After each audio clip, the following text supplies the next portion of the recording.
Hey everyone, Lonnie here with Borderline. Today we're going to do an instructional video on two of our machines, the PR Sting curbing machine and the Borderline Sod Cutter.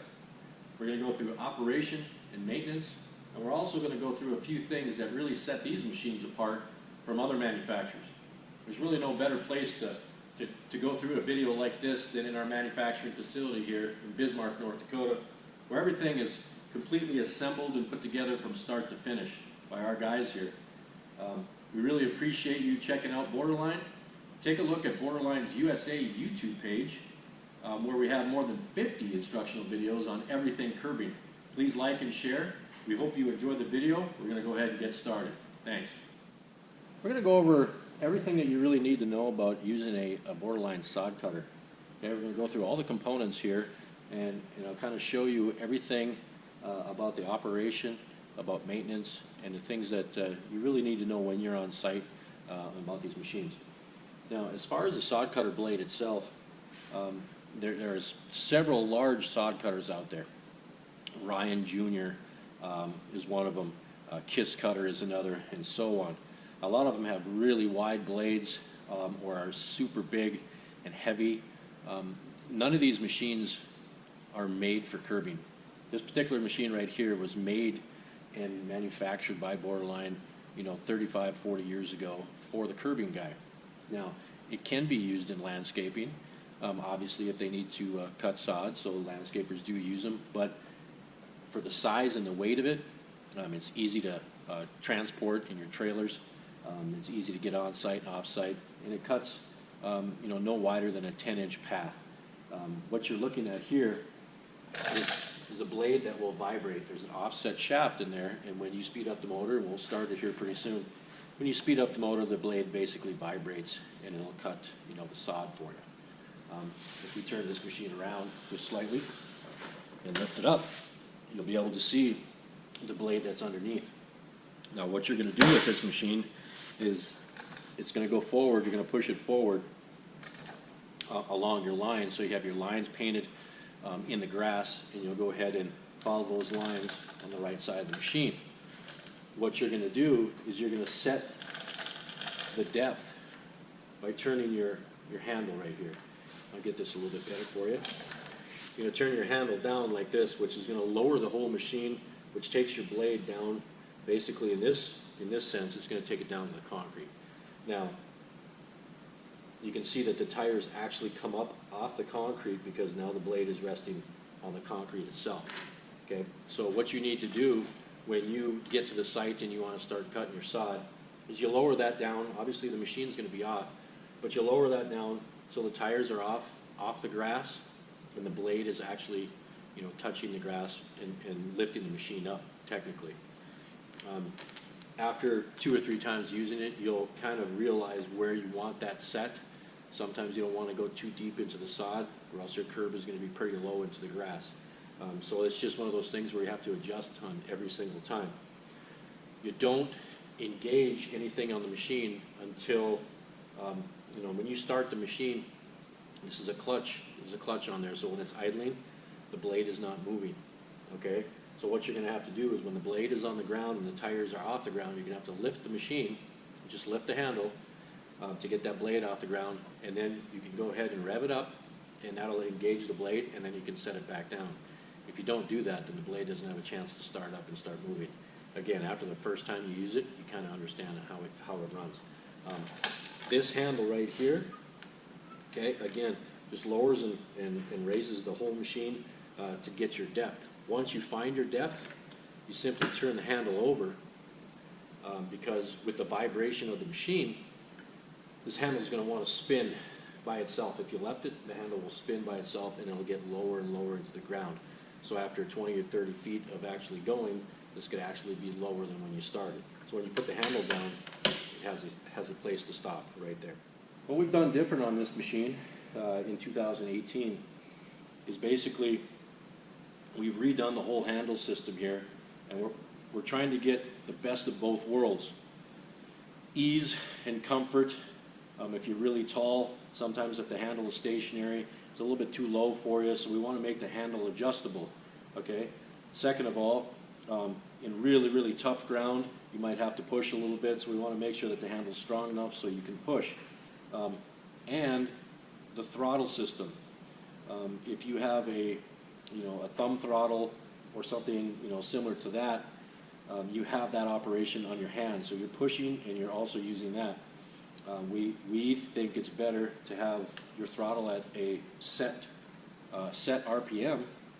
That way you don't have to mess with it as you're going. And when you're done, you just simply throttle it down, and the clutch will disengage and it'll stop going. This handle is totally adjustable, okay, with these two here. Very, very simple.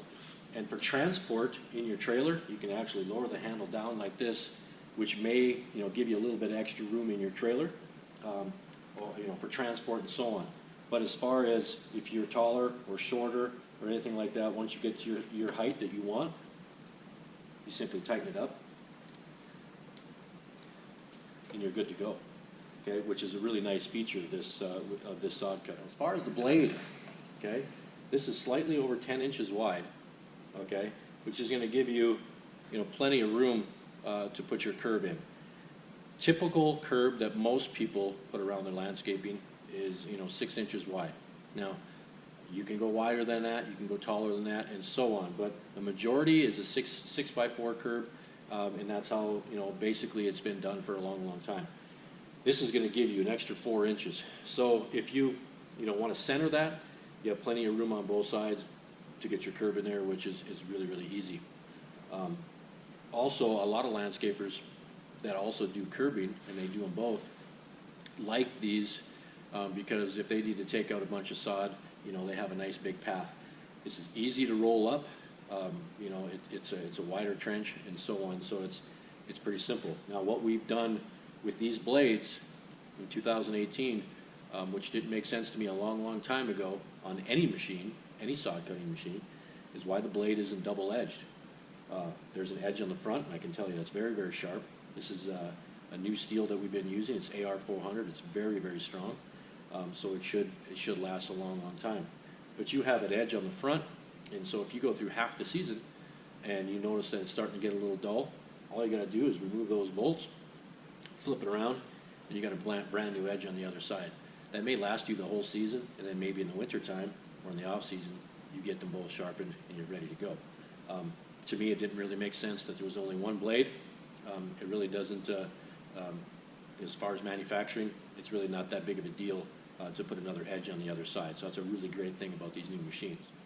Now, what you're looking at for an engine on here, you don't really need anything that's bigger than a GX 120. And for all you old timers, old schoolers, when they had 3 horse, 4 horse, 5 horse, and they made it simple, this is basically just under a 4 horse. Okay, so it'd technically be about a 3.7, 3.8 horse. Very simple operation, like any other Honda engine. You have your on and off switch here, and your choke here, and your gas shut off right here. These engines are very easy to start, so you just turn it on here. Okay, so again, that's not engaged until you increase the RPMs. So right there, obviously the blade didn't turn.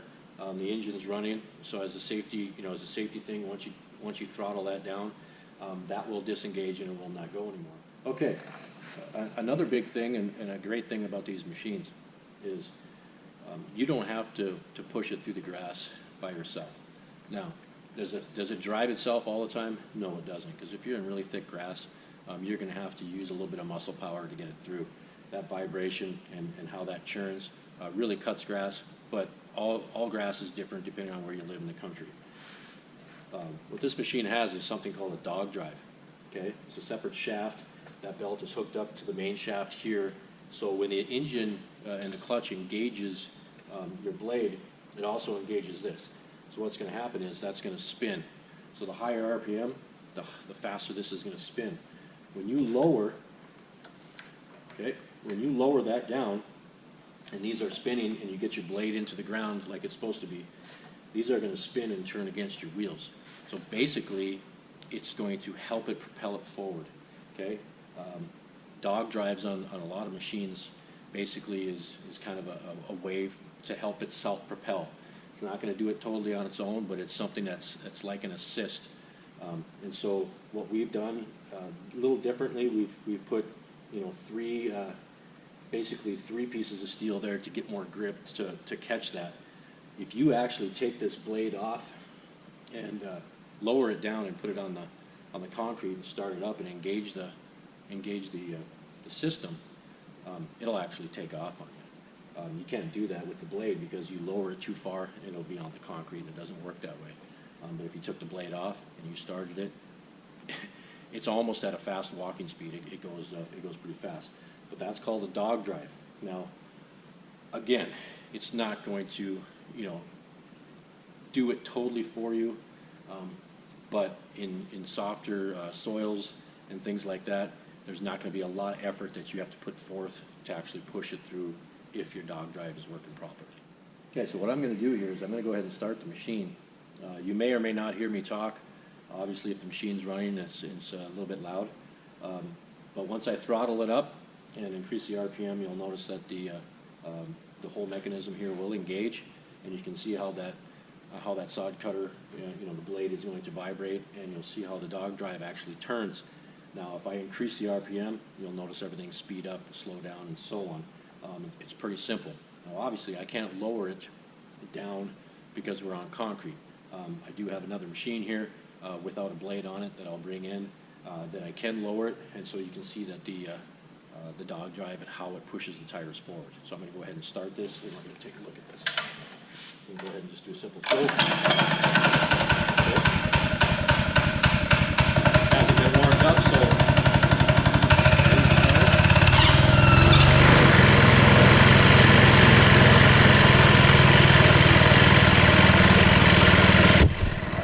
okay, you're going to notice that these are turning, okay, and this is on really low RPM. You probably want to increase that a little bit, and it's going to depend on your soil, okay, so you can see how that would spin and it would turn the tires, so the tires will propel it forward. It's a pretty ingenious system, and it helps a lot, and it really makes sod cutting easier. Okay, so I brought in the other machine, and as I told you, I took the blade off this other machine. That way I can lower it to where the dog drive will engage the back tires, and obviously there's no blade to touch the ground. Okay, you wouldn't want to do that obviously on concrete because that blade is going to be hitting the ground. It wouldn't be a good thing. I also took the guard off, that's going to protect your pulleys and all that kind of stuff for safety. I took that off because I want to show you the kind of inner workings and the belts and things like that, and how to tighten these belts, and what kind of belts that we use. So the first thing, I'm going to go ahead and start the machine. If it gets a little loud, I'll try to talk louder, but I'll go ahead and start the machine, and what I'm going to do is I'm just going to go ahead and lower it down, and you'll see the dog drive actually touch the tires, and the tires will start to spin. Now I'm going to have to kind of lift the machine a little bit, so obviously it doesn't take off on me, but you're going to get kind of a good idea on how this whole system works, and then we can kind of go from there. So again, very simple. I don't have a throttle on here. I'm just going to throttle it up on the engine itself. This one's not fully completed, so like this.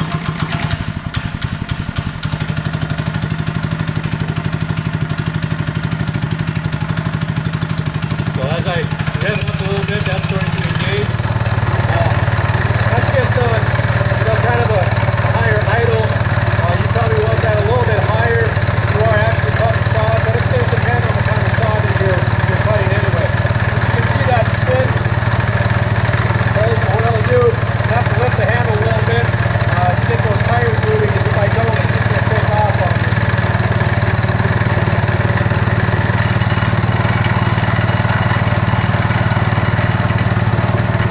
Okay, you can see how that's engaged. So that's going to help you go through that sod. It's going to be pretty easy. Okay, if I drop it down, it's going to want to take off on me. Okay, it's actually kind of hard to hold it back.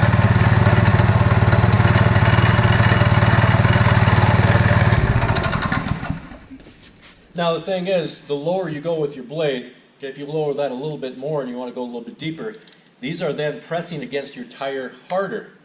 Okay, so it kind of compensates for how deep you're pushing it down, because obviously you're cutting more sod, so you're going to have a little bit more force to push it forward. So they kind of work together. So that's it's a really great thing when that's working and it's not wore out. Over the years that'll start to wear down a little bit, and then you just have to adjust it.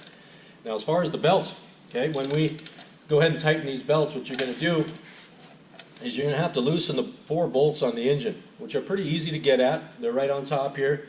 And when you loosen that, you'll go ahead and slide the engine forward. So right now, okay, with these belts, which I'll explain in a little bit, these belts, you can lengthen them and shorten them. Okay, they're adjustable. Okay, so once you get it to the correct length, okay, they'll last for years and years. You don't have to worry about them. Okay, but you have to get to that certain point where they stop stretching anymore, and then take out a link, and then you'll be good. But to simply tighten this, I'm going to grab this camera here, so excuse the shaking. You can see how there's space where we can move that forward. So once we loosen that engine, you can slide it forward to a certain point, and once you get to the stop where it doesn't want to slide forward anymore, and your belts still are slipping or they're kind of loose, then that's the sign where you need to loosen it, pull the engine all the way back, take the belt off, and then remove a link. And I'll show you in another video how to do that because it takes a little bit of time. But these are 1-inch links out of these belts. Okay, so you'll just remove a link, put it back together, put the belt back on, okay, and it'll be very tight, and you'll never have to mess with it again for years. These are AccuLink belts. They're very, very strong, and I had one on my curb machine for more than a decade and never had to mess with it, so they're really good. But you have to get to the point where it's not going to stretch anymore, then you got to remove a link. It's the same thing on our curb machines. After a few hundred feet, they start to stretch and really get tight, and then it'll start to slip, and you have to tighten it, and so on, and then eventually take a link out. So on these new curb machines, obviously we've got a lot of good things that we've changed. We got the handles. We got a better T-bar handle, fully adjustable. This is a lot easier because when that goes up and down, you can spin this over. That way, that vibration's not going to keep winding that down, and so on. Got better blades, double-edged blades, so that they're going to last a lot longer. Better dog drive. All in all, it's just a much better machine, and it should last for years, and it's going to be something that you'll really use a lot of. So.